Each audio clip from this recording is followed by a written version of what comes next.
Shalom, Boker Tov, welcome, good morning. Shalom, Boker Tov, that is Hebrew in Hebrew. Welcome and good morning to everybody to this message for today entitled The Elevator Pitch.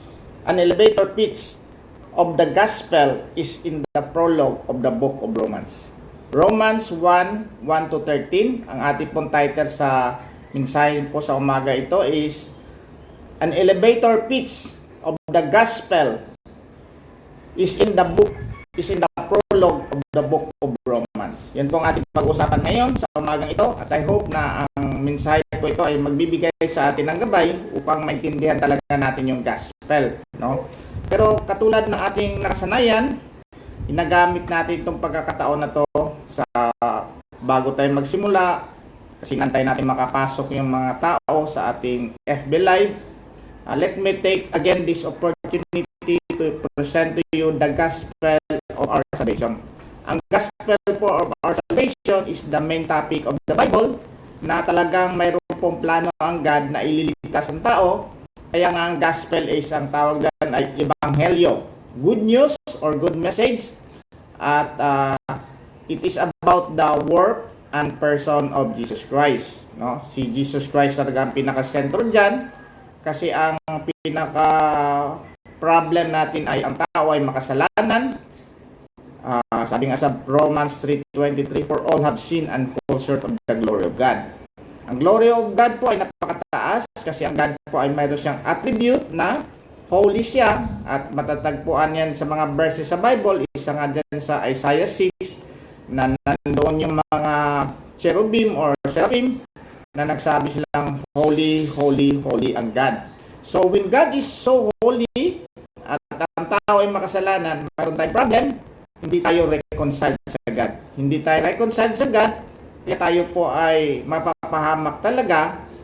In the first place, we are dead on our sins and trespasses, nasakop tayo sa power of sin. At the same time, babayaran din natin yung penalty of sin, which is mag-spend tayo ng eternity sa hell if we will not be reconciled with God. Ang nasaya or solution ng God ay pinadala niya si Jesus Christ. Kaya nga si Jesus Christ ang gospel, the good message, na He sent His only begotten Son, that whoever believes in Him shall not perish but have everlasting life. So yun po ang gospel. It's about Jesus Christ. Natin pong babanggitin ngayon. Yun lang po introduction. Nantay natin yung makapasok yung mga tao for the live message for today. An elevator pitch of the gospel is in the prologue of the book of Romans, no? Ibig sabihin yan, ang pinaka-gist o yung pinaka-buo talaga ng gospel ay matatagpuan natin sa prologue sa Epistle of Romans ni Paul. Yun po. Again, salamat tayo sa Panginoon na tayo po ay makarinig ng kanyang mensahe kasi tayo po ay binigyan ng pagkakataon na makarinig ng mensahe ng Panginoon galing sa Biblia sa pamamagitan ng ating diretsong pagbabasa ng Biblia. Kung kayo po ay nandyan, kung magbabasa po tayo ng Biblia, alam po natin ang mga words na galing dito sa Biblia, although this is already a translation of the English na translate, makapangyarihan pa rin ito. At the same time, we will try our best to explain some of the concepts para maintindihan po talaga natin yung gospel of our salvation. So, yun po, we'll wait for ilang mga seconds bago tayo magsimula. At kung hindi po makapasok yung iba, ay sila siguro ay manonood lamang sa mga future nitong may papalabas or hahabol na lang sila. So, buksan niyo po ang inyong mga Biblia sa Romans chapter 1, babasahin po natin ang 1-13. Yun po ang ating explain ngayon na ay entitled din An Elevator Pitch o yung summary of our gospel is in the prologue of the book of Romans. Okay? Sige, let us begin, mga kapatid, mga kaibigan sa tennis court, let us begin. Boker Tov, that is Hebrew good morning sa everybody. Salamat muli sa pagkakataon na to na tayo ay ginamit ng Panginoon ang pagkakataon ng Bible study or do online ng Golden City Tennis Court Club, at ito po din ay open sa ibang manonood. Ang ating pong mensahe sa umagang ito ay matatagpuan po sa Romans 1 to 13. That is the prologue of the book of Romans, or the epistle of Paul the Apostle to the Romans. I entitled it, An Elevator Pitch of the Gospel is in the prologue of the book of Romans. Ang elevator pitch po ito po ay parang ginagamit sa mga business terminology, na ito po ay parang elevator speech, o paano mo i-present yung concept mo o yung idea mo na bibilhin ng mga investors or mga buyers, no? Dapat maliit lang, kasi ang time frame po do ay kayo po ay nasa elevator at hindi naman titigil yung elevator na matapos niya yung salita mo. At nandoon, kunyari kasabay mo yung isang mayaman na tao, gusto mong i-present yung idea mo na mag-co-sponsor siya ng idea mo to build up a company, kailangan mo i-present sa kanya in a very short time. So dapat magaling yung elevator pitch mo or elevator speech. Ang sawig dyan, the deal, something like that. What is the deal? At ito po ay matatagpuan din natin kung ating pong i-parallel sa gospel, ay matatagpuan po sa prologue ng book of Romans. So bago po natin lalawakan ng ating pag-explain dyan, babasahin ko muna yung Romans 1 to 13. Romans chapter 1 verse 1 to 13. This is a New King James Version. Greetings.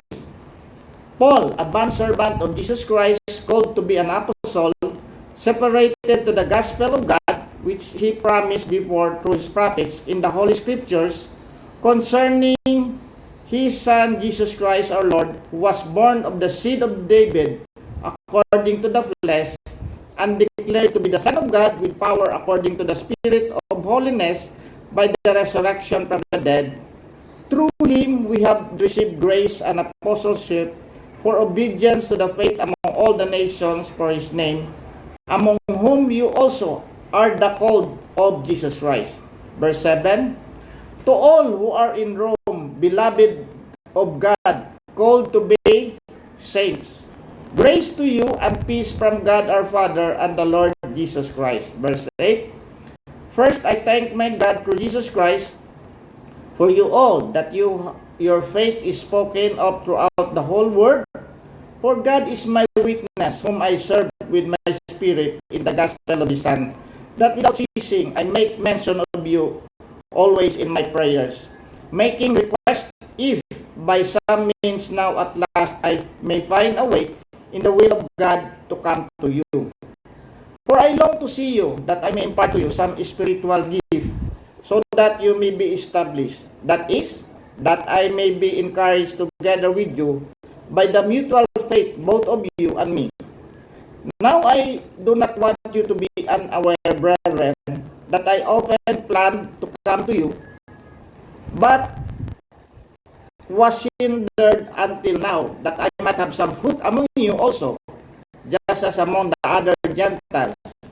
I am a debtor both to Greeks and to barbarians, both to wise and to wise. So as much as is in time, I am ready to preach the gospel to you who are in Rome also. Verse 16, for I am not ashamed of the gospel of Christ, for it is the power of God to salvation for everyone who believes, for the Jew first, and also for the Greek.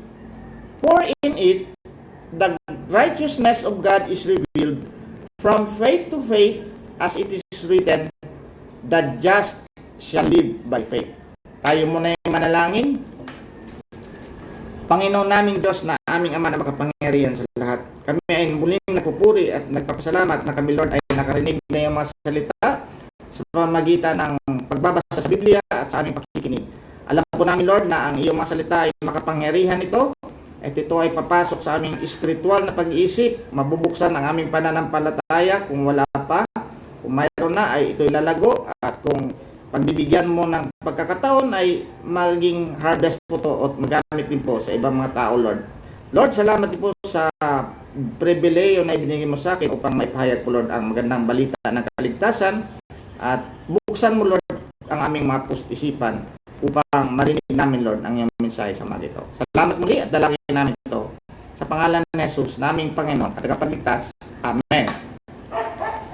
Sa ating pong pagbabahagi ng salita ng Diyos, ay kailangan natin maintindihan talaga yung pinaka-gospel. No? Yung gospel talaga, yun yung kung i-relate natin sa business, yun talaga yung pinaka-product. Hindi naman product, kundi nandun yung sino ba talaga yung author ng product na yan, sinong mga customer niyan, sinong ina-address niyan, at sinong nagpapahayag niyan. So sa umaga po ito ay try natin na i-explain sa pamagitan ng isang business terminology na ginamit ko kasi baka ito ay mag-trigger sa ating mga isipan, lalo na sa mga nakakaintindi talaga ng mga business side. Like the terminology na elevator pitch.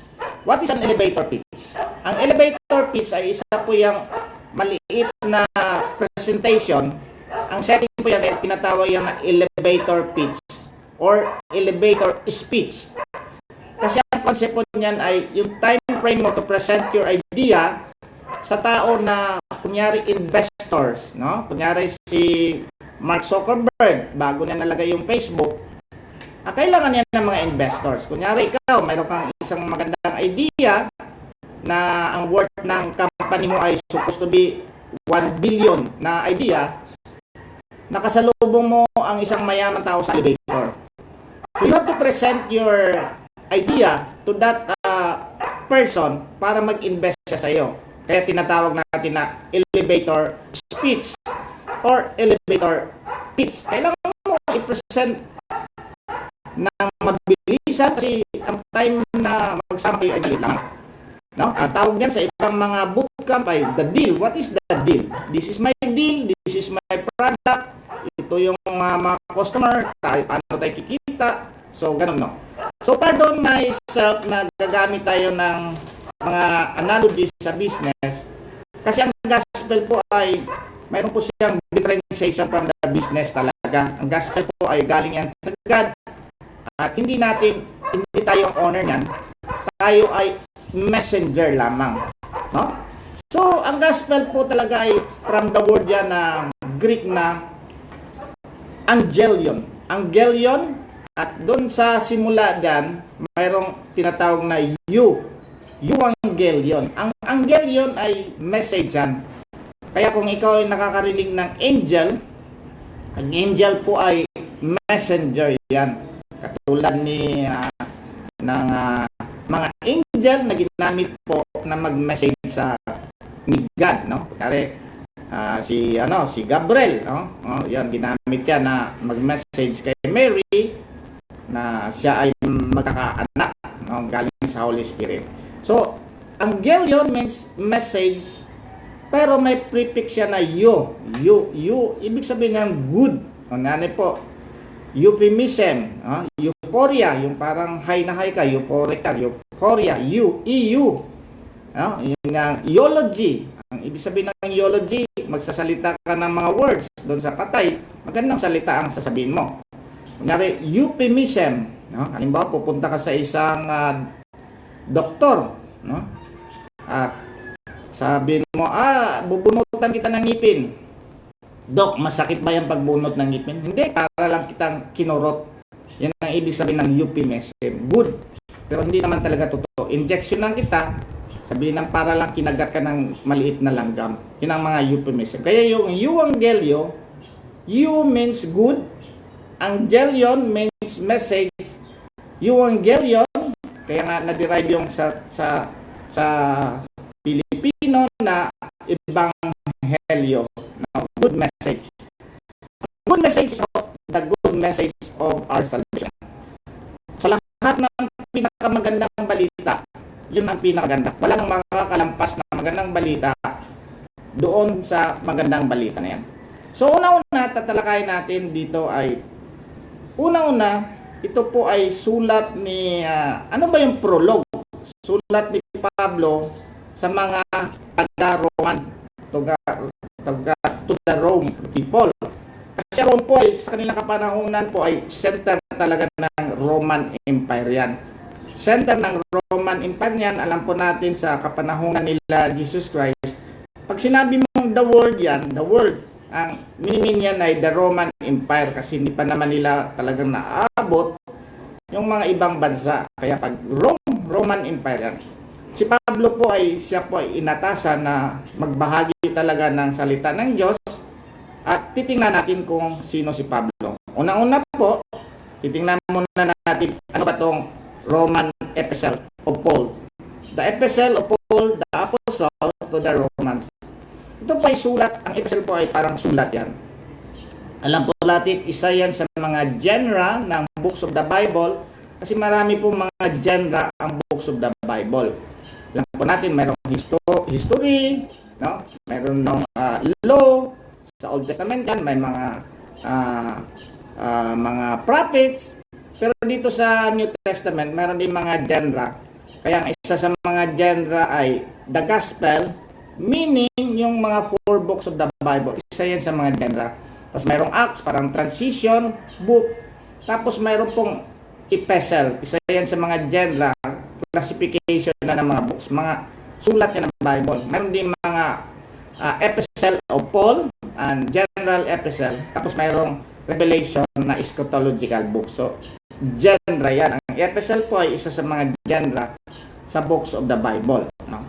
So, ito po ay sinulat ni Paul. Actually, sa lahat ng mga epistle, ito po ay sinulat sa una. Makikita po natin, Romans, tapos yung Corinthians, something like that, Galatians, kasi inarrange nila to according to importance and according din sa mahaba, kasi mahaba itong book of Romans or the Epistle of Romans. Ito ay parang lumalabas na 6th epistle ito. Pang 6th epistle ito.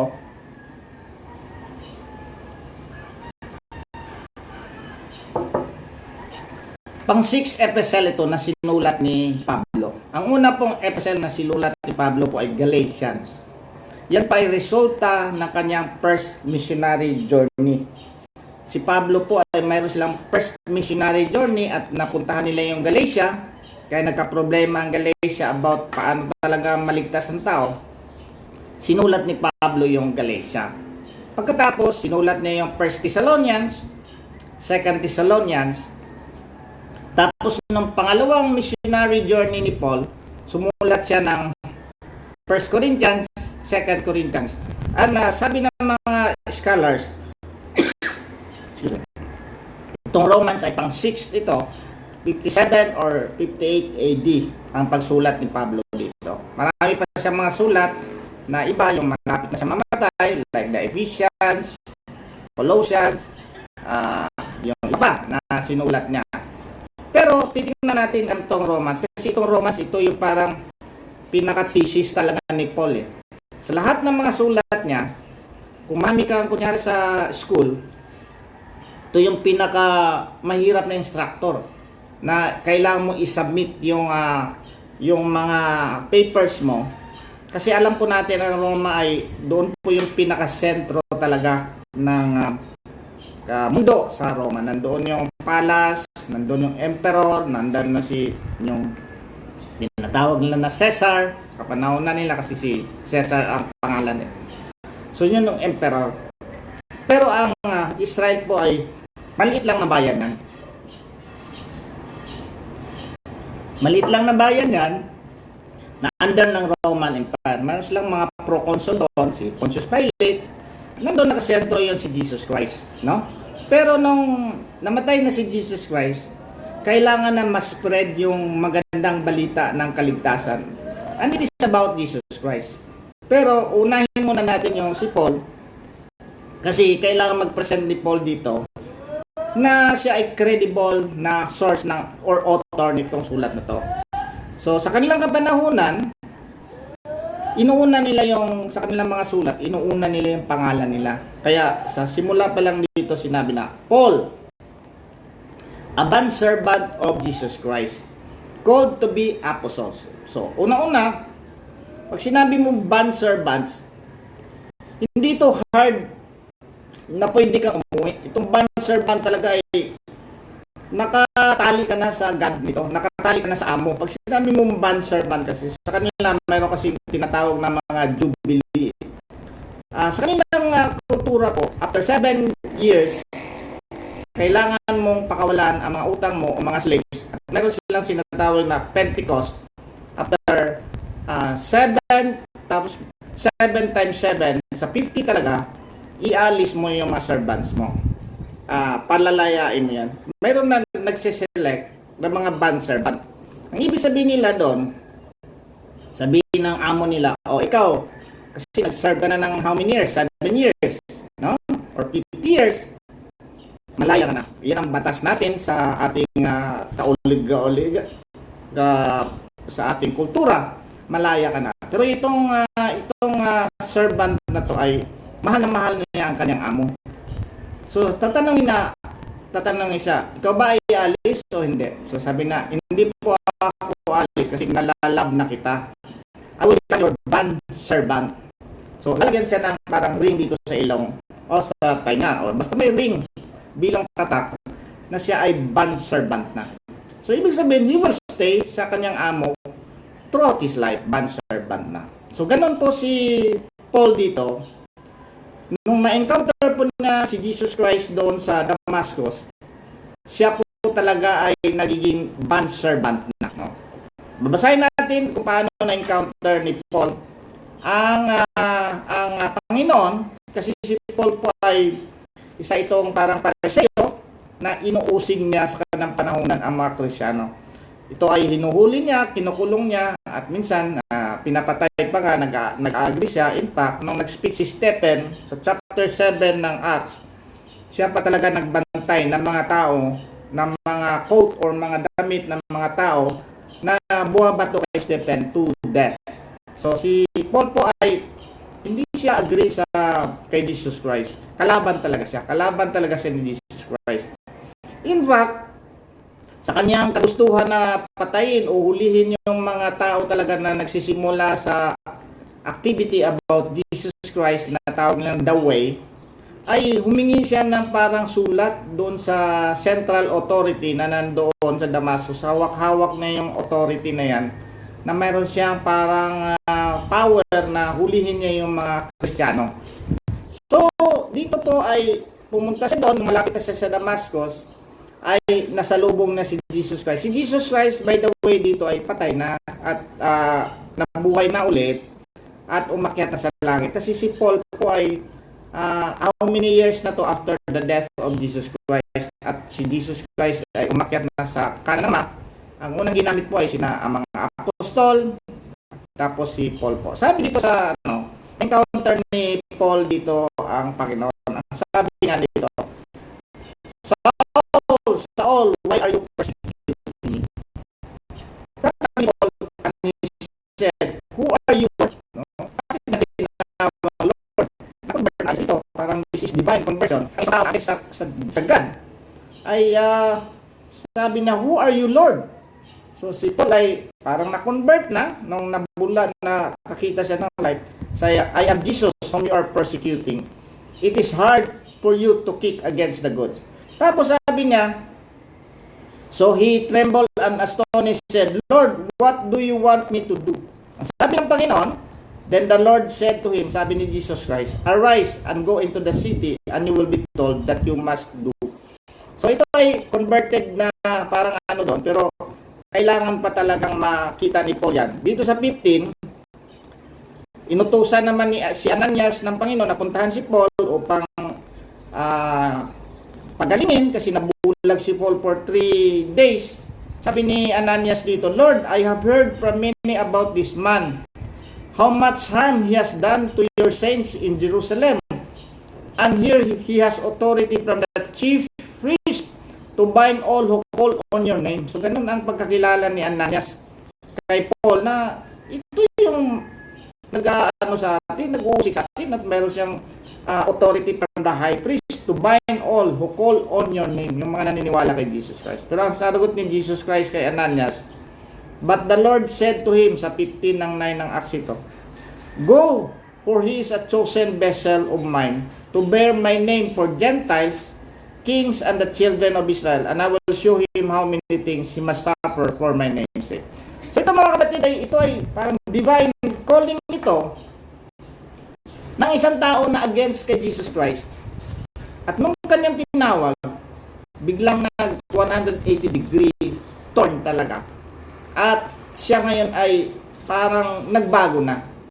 So, marami po ang nagsasabi na parang ang gospel ba ni Paul ay gospel din ng mga apostles, gospel din ni Jesus Christ, at gospel din ng God. Kasi marami pong nag-accuse na, sabi-sabi lang naman ni Paul yan. Isa po palang hint dito sa ating pag-aaral.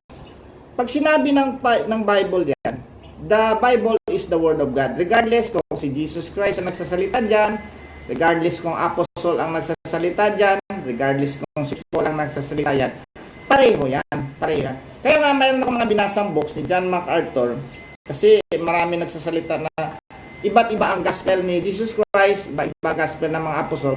Kaya mayroon siyang isa ditong book na to ay The Gospel According to the Apostles, no?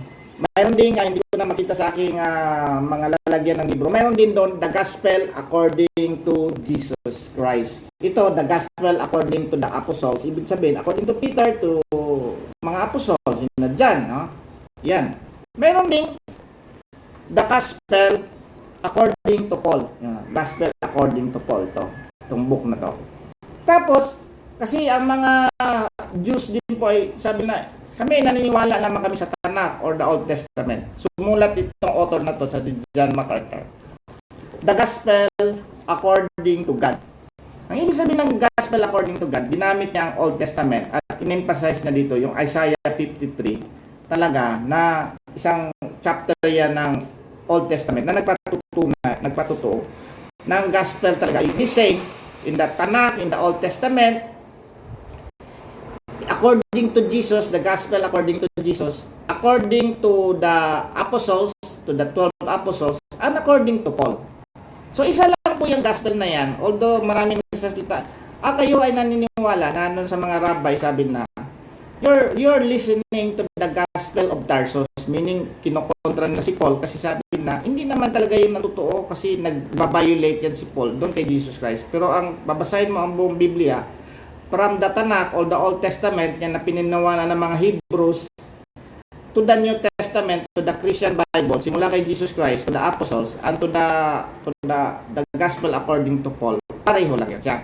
So dito po ay pinapakita dito, although parang maglilin tayo dito sa 1 lang, verse 1 pa lang, kasi hindi na natin matatapos ito. Pero gusto ko lang ipaliwanag na si Paul ay very credible ito na author on the Gospel.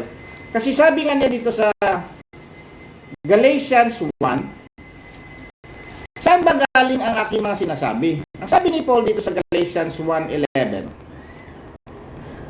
but I make, sabi ni Paul ito sa mga taga-Galatians, but I make known to you, brethren, that the gospel, the gospel of our salvation, which was preached to me, is not according to man. Hindi galing sa mga tao. Hindi ako nagtanong kay Peter, hindi ako nagtanong sa mga apostol. Galing ito sa Diyos, sabi sa verse 12, for I neither received it from man, nor was I taught it, but it came to the revelation of Jesus Christ. For you have heard of my former conduct in Judaism, how I persecuted the church of God beyond measure and tried to destroy it. And I advanced in Judaism beyond many of my contemporaries in my own nations, being more exceedingly zealous for the traditions of my fathers. Sabi nga, ako'y naniniwala talaga sa tradition ng Judaism of my fathers. But when it pleased God, who separated me from my mother's womb and called me through His grace to reveal His Son in me, that I might preach Him among the Gentiles, I did not immediately confer with flesh and blood. Hindi siya nag-confirm sa mga tao, nor did I go to Jerusalem to those who were apostles before me, but I went to Arabia and returned again to Damascus. So si Paul po ay mayroon siyang separate revelations from God. So marami po sa atin nang hindi nakukuha na Ang gospel po sa kapanahonan ni Jesus Christ ay broad strokes. Broad strokes ng mga drawing. No? Broad strokes ng mga drawing yan. Nire-refine ngayon yan ng mga epistles. Kaya importanteng magbasa tayo ng epistles. Hindi natin kukontrahin si Paul.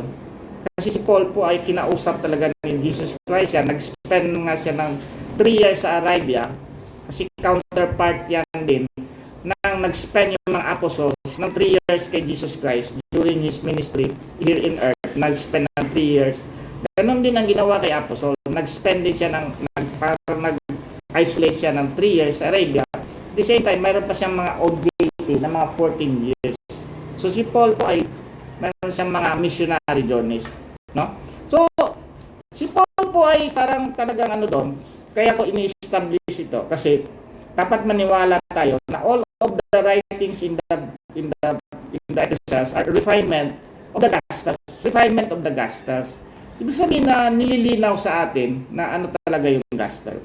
So, number 2, sabi na, separated to the gospel of God. So, sineparate na si Paul. No? Tayo din, kung tayo po ay nakakarinig ng salita ng Panginoon at na-convert tayo, regardless kung hindi naniniwala kasi marami din po pagkakataon ng mga makasalanan talaga ginagamit ng Panginoon eh. Kaya nga, sabi nga, messenger is not welcome in his family, no? Para a preacher is not welcome or something like that, no? Kasi hindi maniniwala yung mga kamag-anak natin kasi nung bata tayo ay parang lahat ng mga bisyon nandun sa atin. Tapos babalik ka ngayon sa probinsya mo.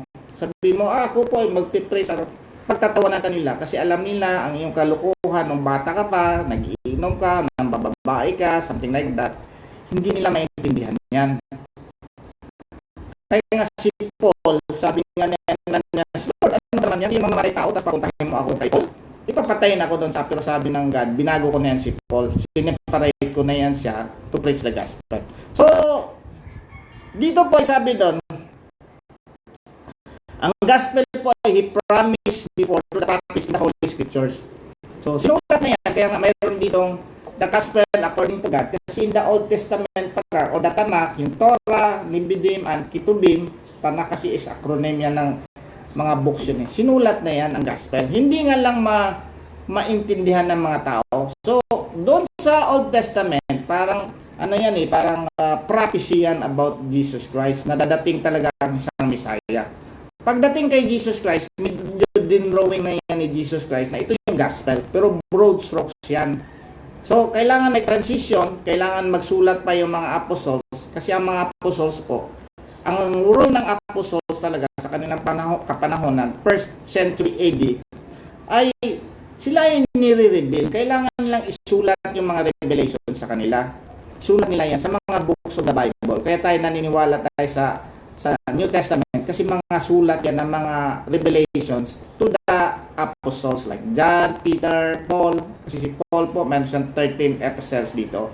So si Paul po ay separated from God talaga yan. Separated for the gospel yan. He may promise before through the prophets concerning the Son Jesus Christ. So hindi natin pwedeng baguhin ito. Concerning the Son Jesus Christ the Lord, who was born of the seed of David according to the flesh and declared to be the Son of God with power according to the Spirit of holiness by the resurrection of the dead. Kaya ko sinasabing elevator pitch ito. Kasi sa prologue para kompleto na, present ka agad ni Paul doon sa Roman kasi gusto talaga niya mas spread yung gospel. Kasi kung makapenetrate si Paul sa Roma, para na niya mapenetrate yung buong Roman Empire. Roman Empire, masispread na niya yung gospel sa Roman Empire. Gospel po is about God talaga na niligtas yan. Tapos dito, and declared to be Son of God with the power according to the Spirit of holiness. So pinakita na si Son of God, Jesus Christ, na si Jesus Christ ay Son of God. Ang plano po ay si God ang nagpaplano, yung Father. Tapos mayroon pang the power of the Holy Spirit of holiness. Resurrection, importante din po yan. Through Him, we have received grace and apostleship for obedience to the faith among all the nation for His name. Among whom also you are the called of Jesus Christ. To all who are in Rome, no? Ito ay specific ito na sulat ni Pablo taga Rome. Beloved called called to be saints. Magugulat tayo bakit ang mga taong na Kristiyano sa Rome ay tinatawag ni Paul na saints. Kasi yun po ang ibig talaga sabihin ng definition ng saints. Ang definition po ng saints ay mga tao yan, naman. Hindi sila patay, no? Hindi sila patay, buhay sila. So dalawa lang po ang klase ng tao.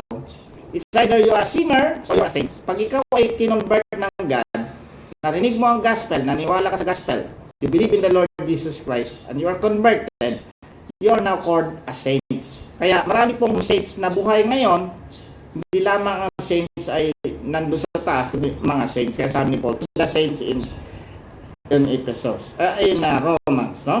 Grace to you and peace from God our Father and the Lord Jesus Christ. Isang ano dito na parang pag tinawag ka, talagang magiging bad servant ka. Maski dati ay ayaw mo, i-abandon mo talaga lahat ng mga ano mo, lahat ng mga gawain mo. Hindi naman ibig sabihin na in-abandon mo, yung mga ambition mo lang, ay i-abandon mo. Halimbawa, ikaw ay engineer, successful engineer ka, hindi ka naman niya pag-paalis na talagang engineer ka. Pero you will not strive to be a very good engineer. You will strive to be good ambassador of Jesus Christ. Kung ikaw ay businessman, hindi ka naman niya aalisan ng business, pero you will be a businessman or business person na talagang magpapahayag ng salita ng God. So, yun po, no? Ngayon ay tinalakay ni Paul dito ang kanyang intention. By the way, ang word ng gospel po dito sa kanyang prologue po, from 1 to 13, ay binanggit dito ng 4 times, pero meron ding mga parang consideration na gospel. So, ang unang pagkabanggit niya, the gospel of God.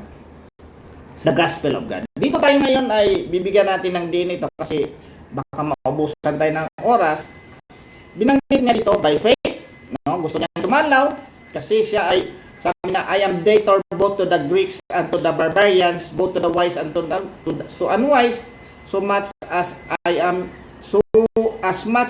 in me, I am ready to preach the gospel to you who are in Rome.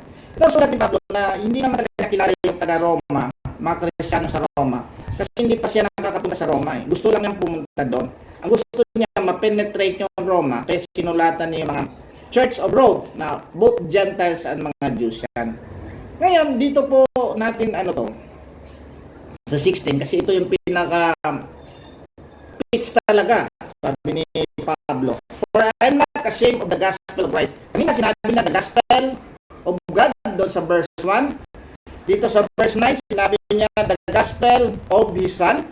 Dito ay the gospel to you who are in Rome, no? And dito sa 16, sabi na the gospel of Christ. Isa lang po ito, the gospel of God, the gospel of His Son, the gospel of Christ, no? Sabi niya dito, dapat nga ma-memorize na natin ito.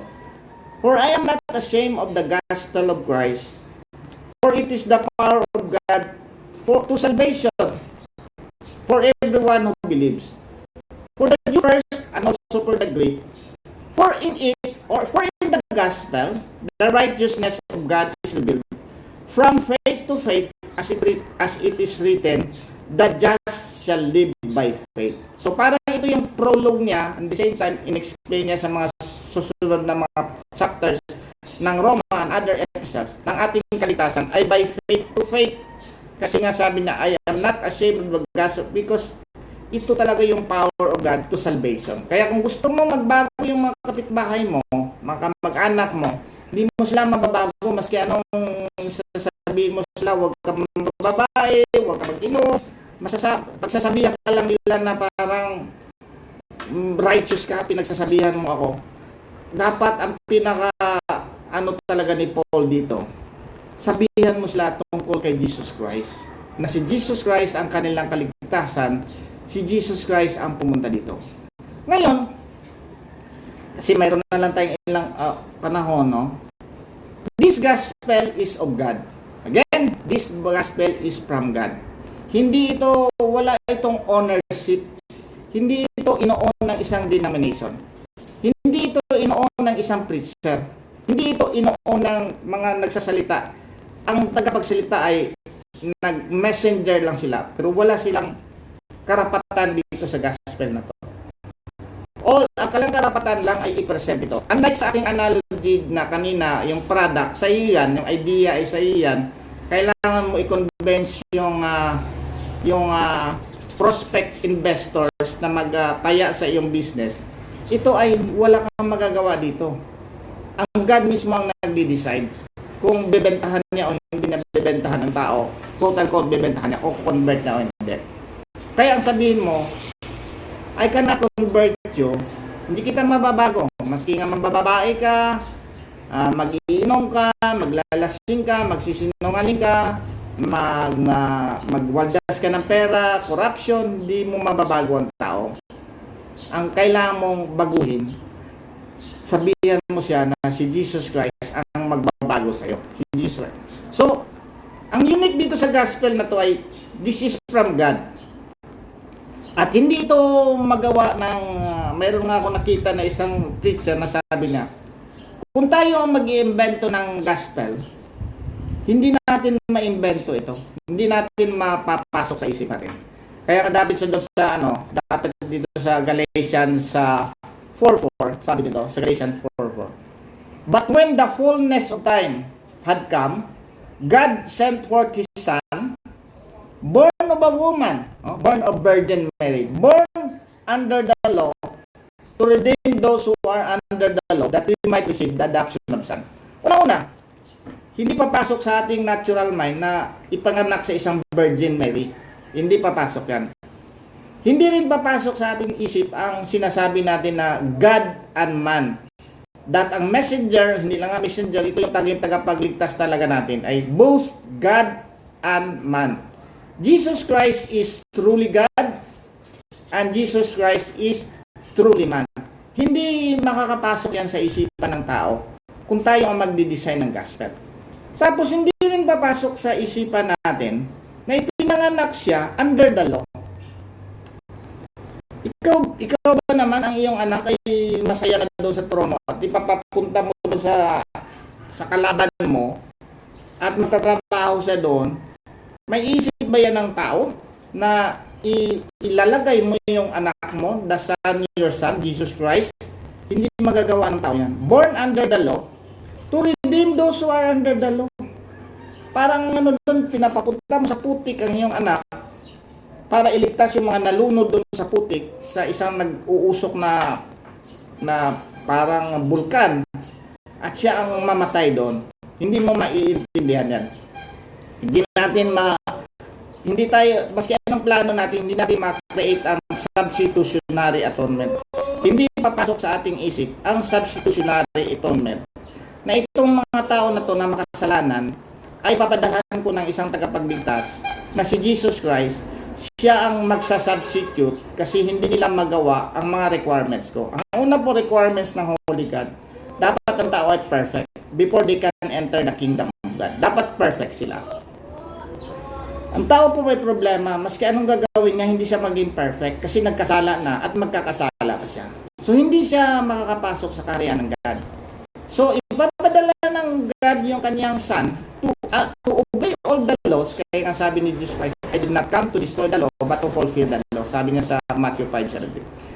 Sabi niya, Jesus Christ, ikaw ang mag-fulfill sa lahat ng mga batas. Ikaw ang sumunod. Kaya si Jesus Christ ay walang kasalanan. Sinless. At siya ang gagawa ng ating kasalanan. And all we have to do is believe in Him at yung mga righteousness na yan, na requirement, 100% righteousness yan mga kaibigan, mga partners sa tennis. 100% yan. Hindi wala yan sa record natin. Ngayon, pag nag-believe kayo kay Jesus Christ, yung perfect righteousness niya ay inimpute yan sa atin, ililipat niya sa atin. Yung ating namang makasalanan, hindi rin natin maisip na ang God, ng anak ng God, ang magbayad sa ating kasalanan. Wala yan sa ating stock knowledge, hindi yan papasok sa ating stock knowledge. Ang ating mga stock knowledge, sa ating natural mind, kung tayo po ang gagawa ng gospel, ay tatrabahuin natin yung ating kaligtasan. Tatrabahuin natin yan sa pamagitan ng kung anong seremonyas yan, doon tayo naniniwala, just like all other religions, na salvation is by work.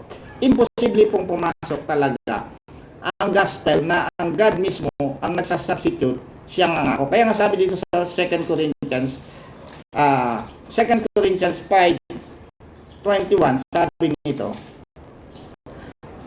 for He made Him who knew no sin to be sin for us, For He made Him who knew no sin. God made Jesus Christ who knew no sin, na walang makasalanan, tinrato niya na makasalanan for us. For He made Him who knew no sin. 2 Corinthians 5:21. For He made Him who knew no sin to be sin for us, that we might become the righteousness of God in Him. Tayo ay magiging righteousness in Him because tayo po ay bibigyan. Kaya sabi ni Pablo dito, I am not ashamed of the gospel of Christ because it is the power of God for salvation to everyone who believes. Kailangan mag-believe, mga kapatid. For the Jew first, no? Ang gospel ay para sa lahat. For the Jews and then for the Greek representing the Gentiles or not Jews, no? Ang maganda dito sa 17, for in the gospel, the righteousness of God is revealed. Ang righteousness ng perfect requirement na God is very holy but just kailangan niyang masatisfyan. Kaya nga dapat makuha natin yung righteousness. We can only avail that righteousness not by our good works, not by our own righteousness. Kasi ang righteousness natin, mga kapatid, sabi ni Paul doon sa Colossians 3 talaga, ang righteousness natin ay hindi nakakaabot. Yan, inabandon ni Paul lahat ng righteousness. Sabi nga dito sa Colossians 3. Sabi dito sa Colossians 3. Sabi niya, verse 5, 3:8 ng Colossians. But now you yourselves are to put up your 2:9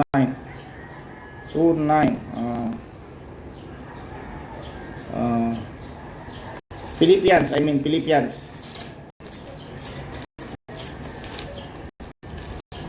3, no? Philippians 3, sabi na sa Philippians 3. Sabi niya, if anyone thinks he may have confidence in the flesh, sa pamagitan ng aking kakayahan, sa aking I am more so circumcised on the 8th day in the 8th day of the stock of Israel, of the tribe of Benjamin, a Hebrew of the Hebrews, concerning the law, a Pharisees, concerning zeal, persecuting the church, concerning the righteousness which is in the law, blameless. Sabi ni Paul, concerning kung pagsusunod lang sa pamagitan ng law, blameless.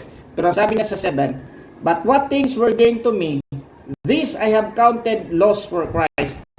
Yet indeed I also count all things loss for the excellence of the knowledge of Christ Jesus my Lord, for whom I have suffered the loss of all things, and count them as rubbish. Sabi ni Paul, rubbish lahat ng mga righteousness ko, that I may gain and be found in Him, not having my own righteousness, which is from the law, but that which is through faith in Christ, the righteousness which is from God by faith, that I may know Him and the power is of the resurrection and the fellowship of His sufferings, etc., etc. So si Paul po ay sabi nga, hindi ako makakapasa sa aking righteousness. Dito po, mga kapatid, dito tayo magtatapos kasi dapat talaga maintindihan natin itong gospel na to, because this is the power of God of salvation. Dapat maintindihan natin ito para talaga tayo ay maligtas talaga, at the same time magamit tayo ng Panginoon to preach the gospel. Ang marami pong hindi nabigay ng pansin ay saan tayo naliligtas ng gospel. Ang salvation po ay, ang definition po ng salvation ay out of danger. Out of danger. Ang medyo pumapasok sa isip natin, we are out of danger in the eternal hell of fire. That is salvation from the penalty of sin. That is salvation from the penalty of sin, na eventually, ang penalty ng sin ay wages of sin is death. Death doon sa spend eternity in hell. Pero ang hindi masyadong na-emphasize ay we are saved from the power of sin.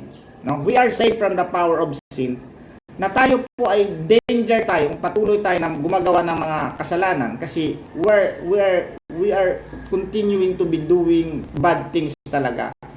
Ang hindi maintindihan talaga sa the gospel life, you are also saved from the power of sin. From the power of sin. Kaya nga, kailangan tayong manalangin na yung kapitbahay mo o ikaw mismo ay ma-convert kasi mawawala na yung power of sin sa iyo, yung gusto na makasalanan. Although nandun pa rin tendency mo to commit sin kasi nandito pa pero meron ng spirit na lumalaban diyan. Hindi na dapat tayo nakatali doon sa flesh, na crucify na yung body na yan, but we are now under the power of the spirit. Kaya bond servant na tayo ni Jesus Christ. Ngayon, mayroon pang huli yung the presence of sin, because yun na yung pinaka-ultimate talaga na mag-spend tayo ng eternity with our glorified body na wala ng kasalanan. Pero mga kapatid, dapat natin maintindihan ito. Kaya sa ating pagtatapos po, kailangan natin ng knowledge saka wisdom about the gospel. Ang knowledge na yan ay ito yung in-explain ko. Ang knowledge na yan ay kailangan natin yan by faith to faith talaga yan. Hindi tayo maliligtas sa ating mabubuting gawa, kundi sa ating paniniwala lang kay Jesus Christ. But doon sa pag-wisdom mo ngayon, sa pag-ano mo doon nagkakalituhan na yan. Kasi maraming mga verses din na nagsasabing dapat tayong sumunod sa batas, dapat tayong magsisi sa ating kasalanan. Kailangan natin ng wisdom, mga kapatid. Although hindi tayo naliligtas sa ating pagsunod ng batas, naliligtas tayo sa ating paniniwala kay God. Bilang pagtatapos po, babasahin ko po itong Ephesians 2:8 to 10, then I will explain talaga yung gospel ng ano. Sabi dito, sa Philippians 2:8 to 10, ganito po yan.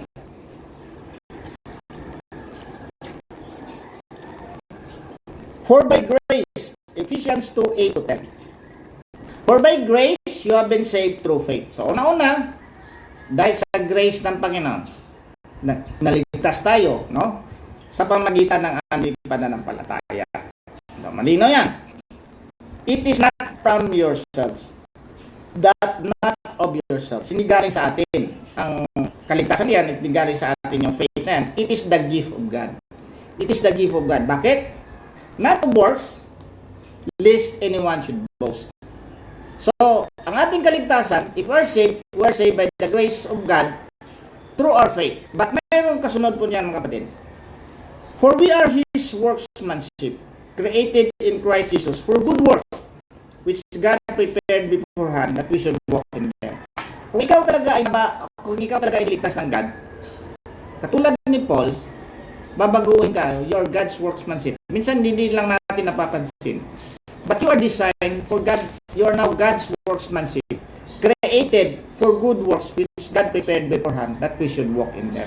So, hindi lamang tayo maliligtas sa penalty of sin doon sa hell, but we are also saved from the power of sin. Kasi transform nga tayo from a nature of sinner to a nature of parang holy, pero hindi natin, kasi mahaba-haba rin ito kasi mayroon pang mga flesh talaga na nasa atin na nakakumit tayo.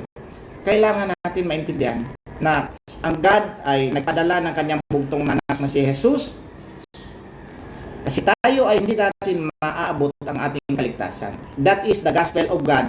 Si Jesus Christ talaga ang nag-fulfill ng ating kaligtasan. Siya ang tumupad ng lahat ng batas. Siya ang umako ng ating mga palo na dapat tayong paluin. Pero ngayon, mayroon tayong responsibility kasi tayo po ay binigyan ng body or set of spirit talaga. Binuhay yung ating spirit. We are workmanship of God na dapat talaga nating makuha yan, na dapat tayong magsisi sa kasalanan. Kailangan nating sumunod sa mga inuutos sa atin ng God. But we will not be doing that in order to be saved, but in order to glorify God. So, sabi ni Pablo, I am not ashamed of the gospel of Christ because it is the power of God to salvation to those who believe, first to the Jews and then to the Greek.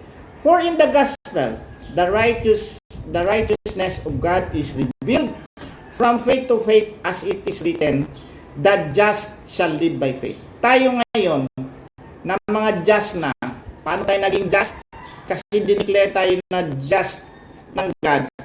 Not because of our righteousness, but because of the righteousness of God na nasa atin na, kaya tinatawag tayo ngayon ni Paul na just. Ibig sabihin ng just, matuwid na tayo sa paningin ng God. We will live by faith. By faith in the Lord Jesus Christ. Ang exclusivity po dito ay parang si Jesus Christ talaga ang ating kaligtasan. Kaya nga, marami pong nagsasabi, bakit paulit-ulit? Kasi kailangan natin maintindihan talaga yung gospel talaga. Knowledge and wisdom, doon tayo nagkakatalo. Dapat complete yung ating knowledge of the gospel. At the same time, sa ating pag-distribute niyan sa ating mga buhay, kailangan natin ng wisdom. Which tayo din po ay naniniwala na galing din po sa God ang ating pamumuhay na matuwid kasi binigyan tayo ng Holy Spirit at ang ating spirit ay binuhay. So we have to believe the Lord Jesus Christ and you will be saved and influence your household in order for them to be saved. Believe in the Lord Jesus Christ and you will be saved, you and your household. Let us pray. Panginoong Diyos na aming Ama, muli kaming lumalapit sa iyo. Alam po namin, Lord, na hindi namin kaya sa sariling kakayahan ng pagsasalita. Ngunit ang banal po na Espiritu, Lord, ang magpapahayag ng iyong mga salita sa mga tao po, Lord. Lord, ang mga salita na aming sinasabi ay babaguhin mo po, Lord, upang ang pagdating sa kanilang puso't isipan ay maging maayos din po, Lord, kasi ikaw lang po, Lord, ang aming salvation. This is the gospel of God, not our gospel, not the gospel of any denomination, but the gospel of God na pinapadala po sa mga tao sa pamagitan ng banal na Espiritu. Ngunit kami po ay ginamit upang maging ambassadors of Jesus Christ. Salamat muli, Lord, sa pagkakataon at patuloy na pinapanalangin, Lord, ang aming makasamahan sa tennis court. Kung sila po ay hindi pa naniniwala, nagbago at mayroon pa silang mga inalaga na makasalanan, sila din po, Lord, ay baguhin mo na matakatakasan ang makasalanan na po at mabandon pa ang makasalanan at lumapit sa iyo upang sila po ay mabigyan ng buhay na walang hanggan at higit sa lahat makatakas din sa mga kasalanan na nagagapo sa amin, Lord. Salamat muli, Lord, at dalangin namin ito, Lord. In Jesus' name, Amen. God bless po.